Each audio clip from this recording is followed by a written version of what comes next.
Lots of people ask us at Amdec how we make our temporaries so accurate from the wax up and what materials we use, and can their nurses make the putties. So what we're going to do today is we're just going to give you the overview of how we do it at Amdec. DMG make this material. It comes as a base and a catalyst, and it's honeycomb. So basically what I'm going to do now is I'm going to show you how we mix that and how we reline for maximum accuracy using the light bodied honeycomb as well. Okay, so basically just get yourself 2 scoops.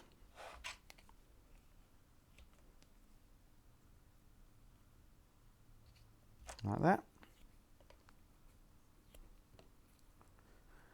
You get about 30 seconds before it starts to go, and you get about a 1.45 minute mixing time.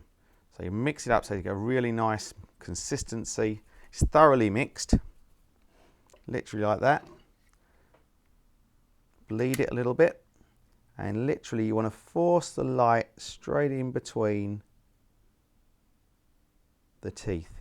This is critical that you get this, so the adaptation is really good around the margins. Just like that. It's fantastic. Looks really good. And basically, get your putty, literally do that. And you don't want it squeezing it everywhere.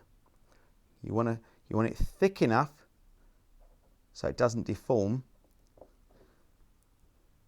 And you just gentle pressure all the way in, all the way around, making sure you've covered all of the wax areas, smoothing it off.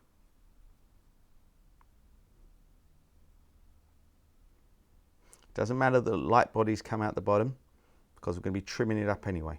And already that's starting to set. So we're basically just going to give that about another 45 seconds or a minute to make absolutely sure. Okay, so now our material's set. So we're going to very carefully just tease this away from the model. You can just dampen the model a little bit. If the model's very dry, that's always a good idea. Just dampen it, but you can just feel it coming away there. What you don't want is to break the wax. There. The wax has come off. It's not damaged at all. And we haven't trimmed this up yet. We've got an absolutely fantastic reproduction of the wax up for our temporaries. So now what I'm going to do is I'm going to carefully trim round this.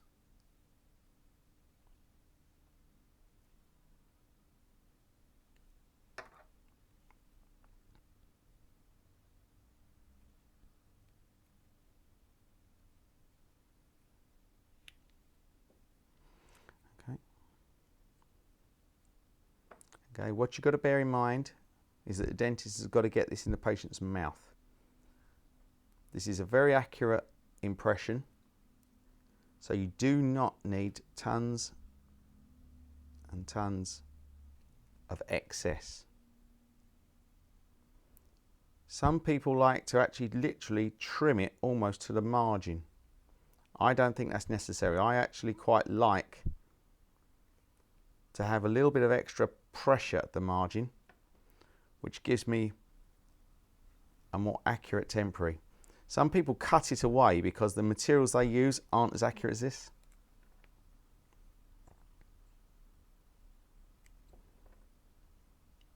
And the heels there, you want to make sure that the heels aren't too thick, because you may have a restricted opening which could cause a problem for you.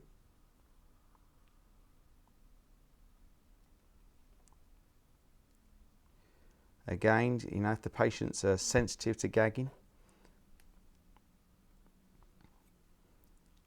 Now, as far as I'm concerned, that is a fantastic reproduction of that wax up. It's amazing. The accuracy is incredible. And with this extra pressure, it's just rigid enough. You've left enough material on the top of the occlusion so you don't get any distortion. When that goes back in the mouth, that literally will click in. You won't get any distortion, especially if you're doing a veneer case.